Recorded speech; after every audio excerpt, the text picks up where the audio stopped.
সেদিন রাতে মস্কোর আকাশে তুষারপাত হচ্ছিল। ক্রেমলিনের সুউচ্চ দেয়ালের ওপাশে পররাষ্ট্র মন্ত্রণালয়ের ব্রিফিং রুমে এমন কিছু শব্দ উচ্চারিত হয়েছিল যা হাজার হাজার কিলোমিটার দূরে বঙ্গোপসাগরের তীরে এক নতুন ধরনের কম্পন তৈরি করেছে। সেই কম্পন এখনও থামেনি, বরং প্রতিটি দিন অতিবাহিত হওয়ার সাথে সাথে সেই কম্পনের তীব্রতা বাড়ছে।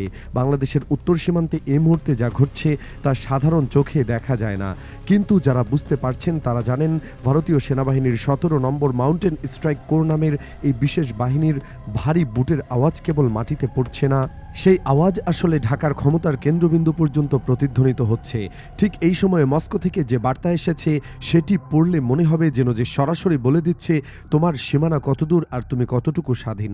রাশিয়ার পররাষ্ট্র মন্ত্রণালয় এমন কিছু কথা বলেছে যা শুনলে যে কোনো স্বাধীনচেতা মানুষের রক্ত গরম হয়ে যাওয়ার কথা। তারা বলেছে ইউক্রেন যেমন রাশিয়ার নিরাপত্তার জন্য হুমকি হয়ে দাঁড়িয়েছিল, বাংলাদেশ যেন ভারতের জন্য সেই ধরনের কোনো অস্থিতিশীল পরিস্থিতি তৈরি না করে। এই একটি বাক্যের মধ্যে লুকিয়ে আছে অনেক কিছু। যারা আন্তর্জাতিক রাজনীতি বোঝেন তারা জানেন ইউক্রেনের প্রসঙ্গ টানার অর্থ কী, সেখানে কি হয়েছিল সেটা পুরো বিশ্ব দেখেছে। ট্যাঙ্ক ঢুকেছে শহরে, বোমা পড়েছে বাড়িঘরে, লাখ লাখ মানুষ উদ্বাস্তু হয়েছে। এখন প্রশ্ন হলো, একটি পরাশক্তি যখন অন্য একটি দেশকে এই উদাহরণ দিয়ে সতর্ক করে তখন সেটাকে কূটনৈতিক ভাষায় কি বলা উচিত? এটি কি সতর্কতা নাকি সরাসরি হুমকি? এটি কি বন্ধুত্বপূর্ণ পরামর্শ নাকি প্রচ্ছন্ন ব্ল্যাকমেইল? আন্তর্জাতিক সম্পর্কের মূল নিয়ম হলো একটি রাষ্ট্র অন্য রাষ্ট্রের অভ্যন্তরীণ বিষয়ে নাক গলাবে না, কিন্তু মস্কো সেই সব নিয়মকে বুড়ো আঙুল দেখিয়ে সরাসরি বলে দিচ্ছে বাংলাদেশকে কিভাবে চলতে হবে। এই দৃশ্যপটের পেছনে আসলে কি চলছে সেটা বুঝতে হলে একটু গভীরে যেতে হবে। গত প্রায় ৩ দশক ধরে বাংলাদেশের সাথে ভারতের সম্পর্ক একটি বিশেষ ধারায় চলছিল। অনেকে বলেন সেই সম্পর্কে ভারসাম্য ছিল না, একপাক্ষিক সুবিধা নিয়ে চলছিল সবকিছু। ট্রানজিট দেওয়া হয়েছে, পানি নিয়ে ছাড় দেওয়া হয়েছে, সীমান্তে বিএসএফের গুলিতে বাংলাদেশি নাগরিক মারা গেলেও প্রতিবাদ থেকেছে চাপা গলায়। কিন্তু সাম্প্রতিক সময়ে কিছু পরিবর্তন এসেছে, সেই পরিবর্তন দিল্লির পছন্দ হয়নি। তারা দেখছে বাংলাদেশে এমন কিছু রাজনৈতিক কার্যকলাপ শুরু হয়েছে যা তাদের দীর্ঘদিনের একচেটিয়া প্রভাবে ফাটল ধরাতে পারে। এখানেই আসে রাশিয়ার ভূমিকা। ভারত নিজে এই মুহূর্তে সরাসরি কঠোর কথা বলতে চাইছে না, কারণ তাহলে পরিস্থিতি আরও জটিল হয়ে যাবে। আন্তর্জাতিক মহলে তাদের ভাবমূর্তি নষ্ট হবে, তাই তারা বেছে নিয়েছে অন্য একটি পথ। তাদের পুরনো এবং বিশ্বস্ত মিত্র রাশিয়াকে তারা ব্যবহার করছে ঢাকার উপর চাপ সৃষ্টি করতে। এটি কূটনৈতিক ভাষায় প্রক্সি প্রেসার বলা যেতে পারে, মানে নিজে না বলে অন্যকে দিয়ে বলানো। এই কৌশলটি নতুন কিছু নয়।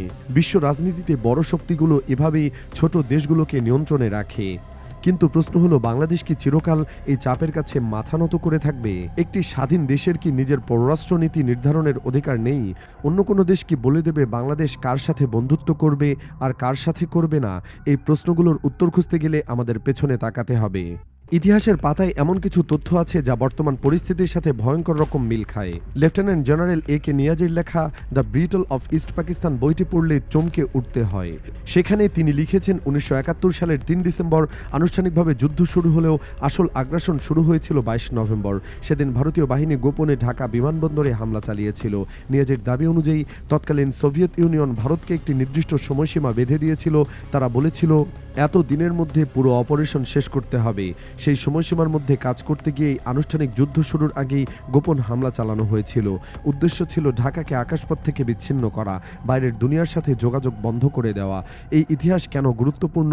কারণ আজ ২০২৫ সালেও রাশিয়া একই ভূমিকায় অবতীর্ণ হয়েছে। তারা আবারও ভারতের পক্ষ নিয়েছে, আবারও বাংলাদেশের উপর চাপ দিচ্ছে। পার্থক্য শুধু এটুকু যে এবার সরাসরি বোমা হামলা হচ্ছে না, ফেলা হচ্ছে কূটনৈতিক বোমা, মানসিক চাপের বোমা, ভয় দেখানোর বোমা। এই পরিস্থিতিতে বাংলাদেশের সামরিক সক্ষমতার বিষয়টি সামনে চলে আসে। ভারত যদি সত্যিই কোনো সামরিক পদক্ষেপ নেয় তাহলে বাংলাদেশ কি সেটা ঠেকাতে পারবে? এই প্রশ্নের উত্তর খোঁজ করলে হতাশ হতে হয়। বিশেষজ্ঞরা বলছেন ভারতের হাতে আছে অত্যাধুনিক রাফাল যুদ্ধবিমান, আছে সুখোই MKI, এগুলো বিশ্বের সবচেয়ে উন্নত বিমানগুলোর মধ্যে পড়ে। অন্যদিকে বাংলাদেশের কাছে আছে পুরনো MiG-29 আর চীনের তৈরি F7। এই দুইয়ের মধ্যে তুলনা করা মানে একটি সাইকেলের সাথে একটি স্পোর্টস কারের তুলনা করা। প্রযুক্তিগত ব্যবধান এতটাই বিশাল যে যুদ্ধ শুরু হলে প্রথম দফার আক্রমণ ঠেকানোর সক্ষমতা বাংলাদেশের প্রায় নেই বললেই চলে। এই দুর্বলতার কথা ভারত জানে, রাশিয়াও জানে, আর তাই তারা এত সাহস দেখাচ্ছে। তারা জানে বাংলাদেশ পাল্টা কিছু করতে পারবে না, কিন্তু পরিস্থিতি বদলাতে পারে, বদলাতে হবে। আর সেই বদলের জন্য বাংলাদেশকে কিছু কঠিন সিদ্ধান্ত নিতে হবে। দীর্ঘদিন ধরে বাংলাদেশের পররাষ্ট্র নীতি ছিল সবার সাথে বন্ধুত্ব, কারোর সাথে শত্রুতা নয়। এই নীতি শান্তিকালীন সময়ে ভালো কাজ করে, কিন্তু যখন আপনার প্রতিবেশী আপনাকে গিলে খেতে চাইছে তখন এই নীতি অকার্যকর হয়ে পড়ে। বিশ্লেষকরা বলছেন বাংলাদেশকে এখন নতুন মিত্র খুঁজতে হবে, এমন মিত্র যারা ভারত এবং রাশিয়ার এই অশুভ জোটকে মোকাবেলা করতে পারবে। এক্ষেত্রে তিনটি নাম সবার আগে আসে: চীন, পাকিস্তান এবং তুরস্ক।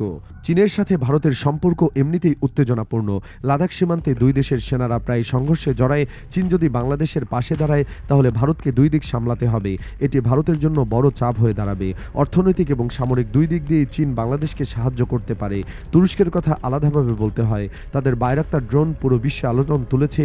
আজারবাইজান আর্মেনিয়া যুদ্ধে এই ড্রোন দিয়ে আজারবাইজান অসম্ভবকে সম্ভব করে দেখিয়েছে। আর্মেনিয়ার ট্যাঙ্ক বহর ধ্বংস হয়ে গেছে এই ড্রোনের আক্রমণে। বাংলাদেশ যদি এই প্রযুক্তি হাতে পায় তাহলে অনেক কিছু বদলে যেতে পারে। পাকিস্তানের সাথে সম্পর্কে বিষয়টি একটু জটিল। ৭১-এর ইতিহাস ভোলা সহজ নয়, কিন্তু আন্তর্জাতিক রাজনীতিতে চিরশত্রু বা চিরমিত্র বলে কিছু নেই। স্বার্থের হিসাবে সব বদলে যায়। ভারতের আগ্রাসী মনোভাবের বিরুদ্ধে পাকিস্তান একটি প্রাকৃতিক মিত্র হতে পারে। দুই দেশ মিলে ভারতকে দুই দিক থেকে চাপে রাখতে পারে। কিন্তু এইসব করতে হলে প্রথমে বাংলাদেশের অভ্যন্তরীণ রাজনীতিতে বড় পরিবর্তন আনতে হবে। দেশের অনেক উচ্চপদস্থ কর্মকর্তা এখনও ভারতের প্রতি নরম মনোভাব পোষণ করেন। তারা মনে করেন ভারতকে না রাগিয়ে চলাই বুদ্ধিমানের কাজ। এই তোষণনীতি বাংলাদেশকে দুর্বল করে রেখেছে।